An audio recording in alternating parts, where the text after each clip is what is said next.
आज बनाउँदैछु एकदमै सजिलो होममेड केक।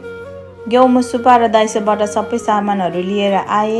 ब्रेड चाहिँ 3 लेयरको हुन्छ। 1 लेयरलाई चाहिँ घोलेको चिनी पानी र क्रिम एड गरेर ब्लेन्ड गरे। फेरि 2 लेयर पनि एड गरेर मैले चाहिँ सेम प्रोसेसमा 3 लेयर कम्प्लिट गरे।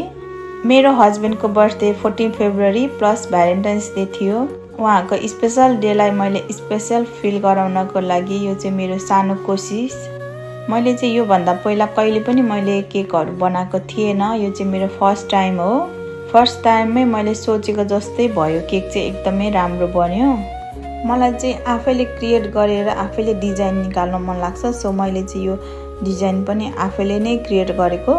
मलाई चाहिँ आफूले सक्छु जस्तो लाग्छ भने चाहिँ नयाँ नयाँ कुराहरू गर्न मन लाग्छ। मैले चाहिँ सानो सरप्राइज दिएको बर्थडेमा।